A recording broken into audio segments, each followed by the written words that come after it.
On the evening of August 25, 2020, amid civil unrest in Kenosha, Wisconsin following the police shooting of Jacob Blake Jr., then 17-year-old Kyle Rittenhouse traveled from Antioch, Illinois to Kenosha while armed with an AR-15 style rifle. During a series of confrontations later that night, he shot 3 individuals, killing Joseph Rosenbaum and Anthony Huber and wounding Gage Grosskreutz. Shortly afterward, the Kenosha County District Attorney's Office charged Mr. Rittenhouse in the Kenosha County Circuit Court with 5 felony counts and 1 misdemeanor, including first-degree intentional homicide, first-degree reckless homicide, first-degree recklessly endangering safety, attempted first-degree intentional homicide, use of a dangerous weapon, and possession of a dangerous weapon by a person under 18. The case was assigned to Judge Bruce Schroeder, with Assistant District Attorney Thomas Binger leading the prosecution and Defense Attorney Mark Richards representing Mr. Rittenhouse. The defense maintained that Mr. Rittenhouse acted in lawful self-defense under Wisconsin law, while prosecutors argued that he provoked the confrontations that led to the shootings. Prior to trial, prosecutors sought to introduce a 29-second video recorded approximately 15 days before the incident. In the clip, Mr. Rittenhouse is seen watching several individuals exit a CVS store and, apparently believing they were shoplifting, remarks that he wished he had his gun so he could shoot them. Judge Schroeder ruled the video inadmissible before trial, though he noted that the issue could be revisited depending on how the evidence developed. Jury selection began on November 1, 2021, and on November 10th, Mr. Rittenhouse took the witness stand in his own defense. Following his direct examination, Assistant District Attorney Binger began his cross-examination. Good morning, Mr. Rittenhouse. Good morning. Everybody that you shot at that night you intended to kill, correct? I didn't intend to kill them. I intended to stop the people who were attacking me. By killing them? I did what I had to do to stop the person who was attacking me. By killing them? 2 of them passed away, but I stopped the threat from attacking me. By using deadly force? I used deadly force. That you knew was going to kill? I didn't know if it was going to kill them, but I used deadly force to stop the threat that was attacking me. You intentionally used deadly force against Joseph Rosenbaum, correct? Yes. You intentionally used deadly force against the man who came and tried to kick you in the face, yes. Correct? You intentionally used deadly force against Anthony Huber, correct? Yes. You intentionally used deadly force against Gage Grosskreutz, correct? Yes. With regard to Joseph Rosenbaum, you fired 4 shots at him, correct? Yes. You intended to kill him, correct? I didn't intend to kill him. I intended to stop the person who was attacking me and trying to steal my gun.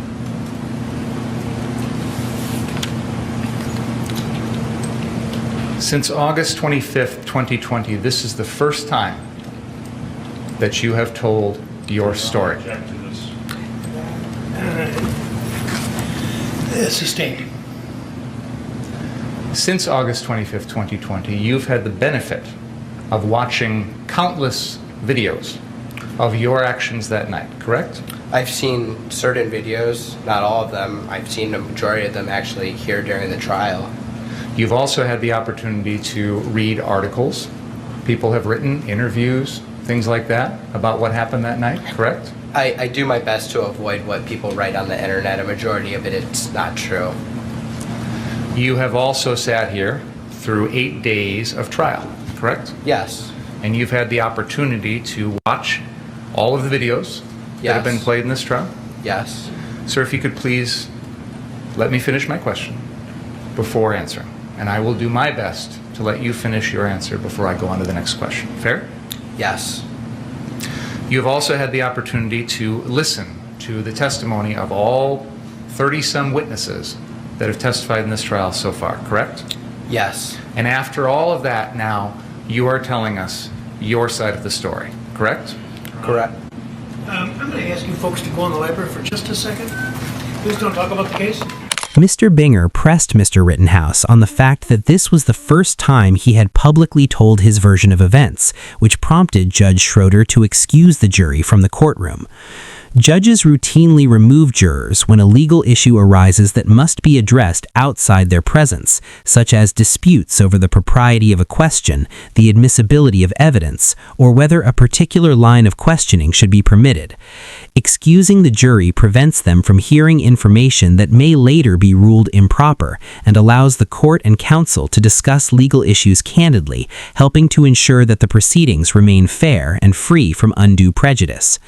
In this instance, Judge Schroeder sought to address Mr. Binger's line of questioning, which he believed was improper, without exposing the jury to potentially prejudicial material. Commenting on my client's right to remain silent. You need to account for this.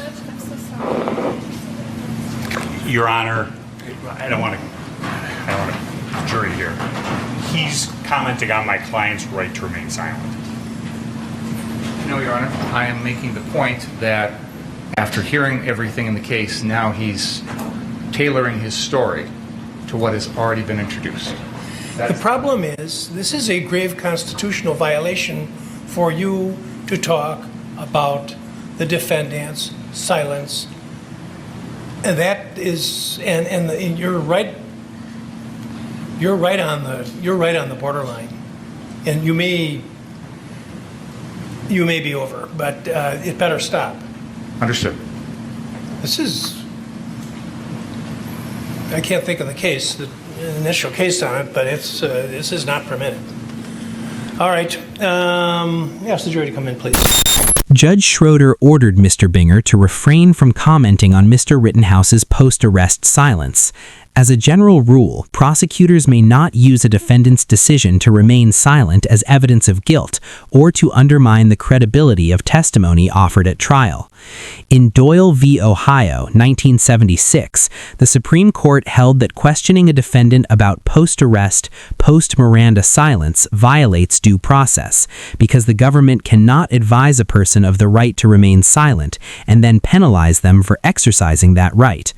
Although Mr. Binger argued that Mr. Rittenhouse had tailored his testimony based on what he had seen in the media and in the courtroom, suggesting that the defendant's prior silence reflected negatively on his credibility, risked crossing into constitutionally impermissible territory.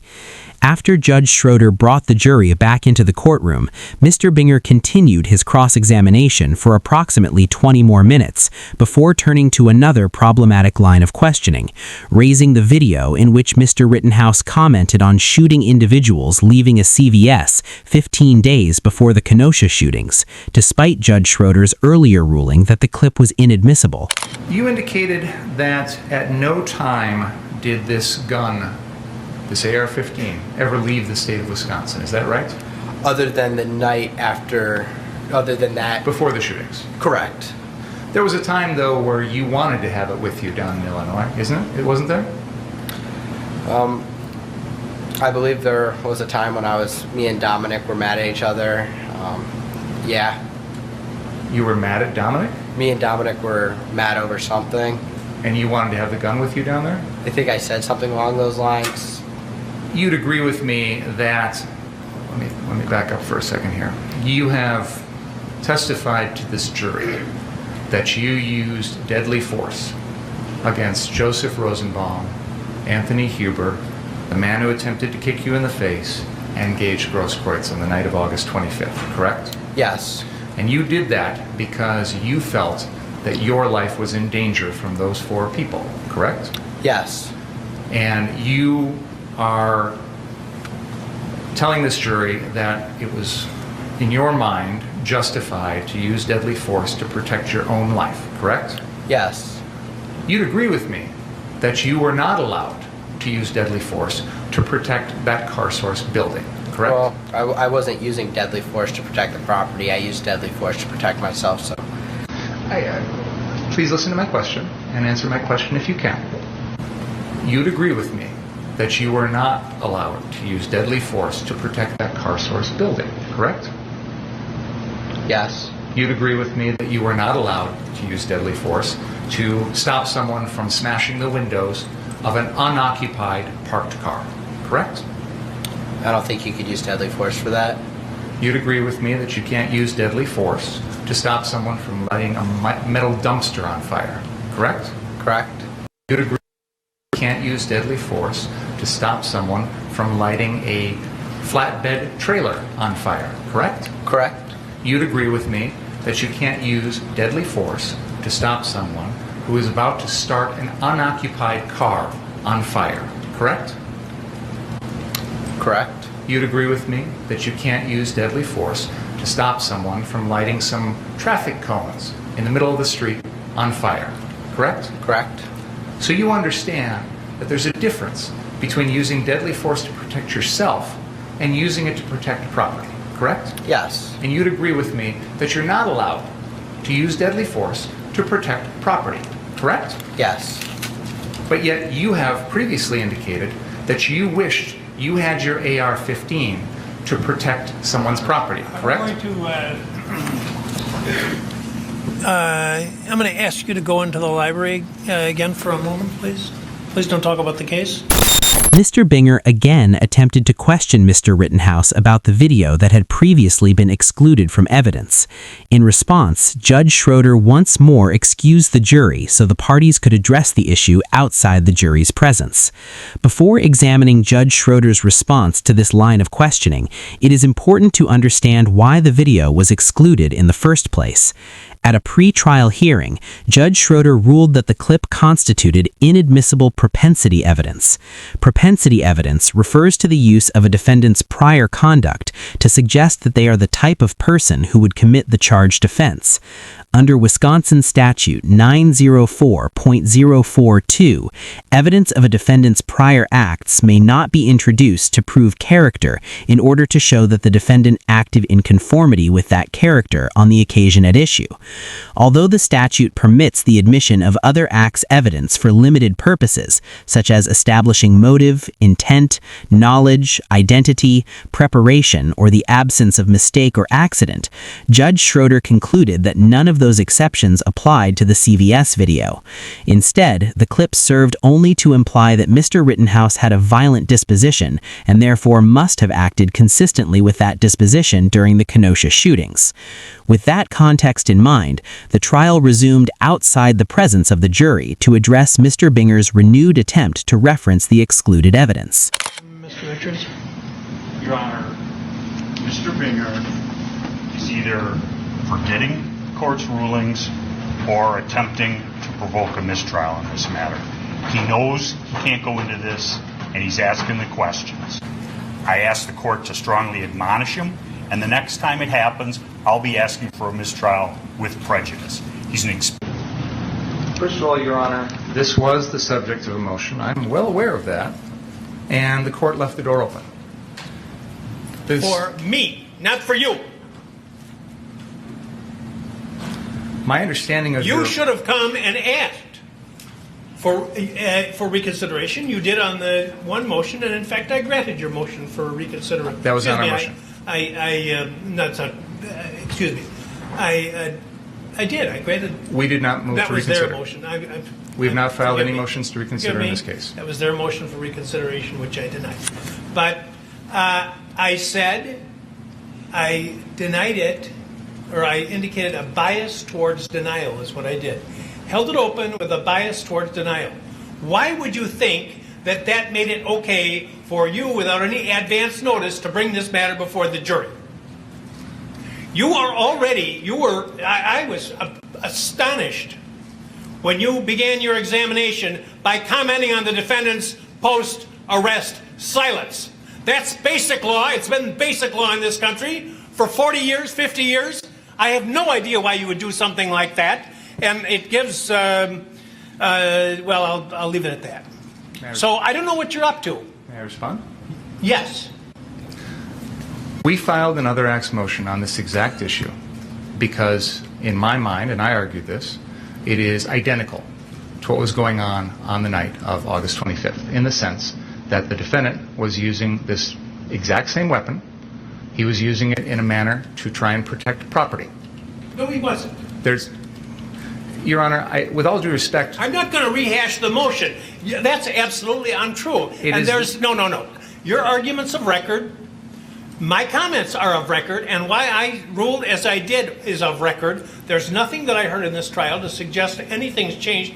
Even if you're correct in your assumption that you know more than I did at the time, you should have come to the court and say, I want to go into this. Why you would think that you could go into it without any advance notice to the court, I don't understand that. And as the defense is pointing out, you're an experienced trial lawyer, and this should not have been gone into. Your Honor, there have been things in this case, testimony in this case, that I believe opens the door to this. For example, the defense has introduced evidence that the defendant pointed a gun at a man wearing yellow pants because that person was on a car on the car source lot. Now, there's no justification that I can think of why the defendant would point that gun at someone.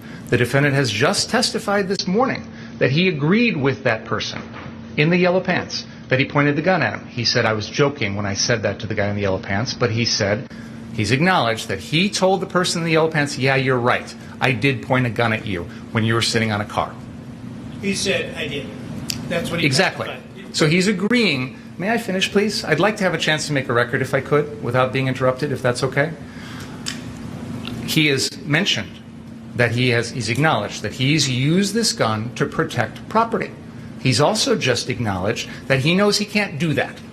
I am attempting to impeach him now with the prior August 10th incident, 15 days prior, involving the same gun, where he is threatening to use that gun to protect property. It goes... He had the gun with him.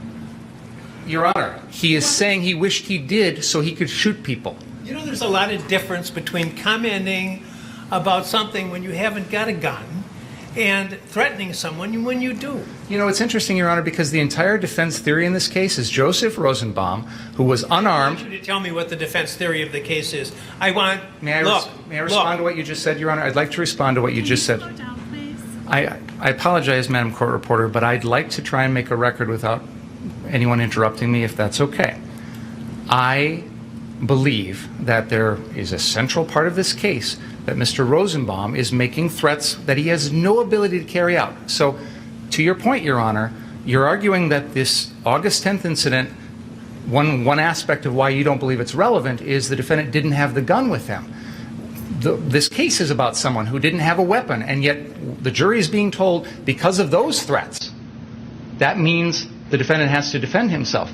So, with all due respect, Your Honor, mere verbal threats have already been shown to this jury and used as a basis for someone's subsequent actions. I am attempting, with the defendant, to use his mere verbal threat on August 10th, 15 days prior, that he's going to shoot shoplifters with his AR-15 to impeach the defendant in a murder trial. I would ask the court's forbearance to do that. I apologize, Your Honor. You're right. I probably should have brought this to your attention earlier. I may have misunderstood your ruling. I believe, based on the evidence that we've heard, and more specifically, exactly what the defendant said earlier about admitting pointing a gun at someone who was merely jumping or sitting on a car, that the door is open now to this testimony. And I continue to believe that his state of mind, his intent, his belief as to self-defense is the core of this case. That was the basis for my motion. You were strongly inclined against it. I understand that. But now we're in the middle of trial, and there's been a lot of evidence that's come in that I think makes this relevant. So I'm attempting to impeach the defendant on his beliefs. I believe I'm entitled to impeach the defendant on his beliefs and on his statements. I'm going to interrupt you now because you're talking about his beliefs. I think that's what they call... His statements too, Your Honor. Because he just said, can't use deadly force, can't threaten to use deadly force to protect property. So now I'm impeaching him on that. Your Honor, the court has seen no reason to change its ruling. And just so this record is clear, in spite of the lengthy statement by Mr. Binger, before we started today, the court specifically stated in Mr. Binger's presence, there's been nothing to have me change any of my rulings. There have been numerous occasions during this trial where they've opened the door. The one time when they're going into Mr. Rosenbaum's prior, the reason he doesn't like guns, and I said something, I whispered in Mr. Krause's ear, it's because of the prior convictions. Please stop. And he did. He knows if you're going to go into something that's been excluded in a pretrial order, you better ask the court, you better get permission. This is ridiculous. It wasn't excluded, Your Honor. You know why it was excluded in the first place? Because it was propensity evidence. That is exactly what 90404 is designed to prevent. You're talking about his attitudes. His attitude is he wants to shoot people.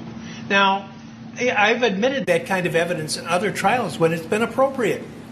I didn't admit it in this case because, to me, what I've heard in this trial, and by the way, Mr. Richards absolutely correctly points out that just hours ago, I said I had heard nothing in this trial to change any of my rulings. So why? Testimony, Your Honor. Pardon me? That was before the defense Don't testimony. get brazen with me. You knew very well. You know very well that an attorney can't go into these types of areas when the judge has already ruled without asking outside the presence of the jury to do so. So don't give me that. That's number one. Number two, this is propensity evidence. I said at the time that I made my ruling, and I'll repeat again now for you, I see no similarity between talking about wishing you had your AR gun, which you don't have, so that you could fire rounds at these thought to be shoplifters, and the incidents in these cases, which are not, there's nothing in your case that suggests the defendant was lying in wait to shoot at somebody or reflecting upon the shooting for a vast amount of time. Every one of the incidents involves matters that involve seconds in time. So I commented at the time, I don't see the similarity, and I don't see the similarity now. If it's not similar, that's the whole rule.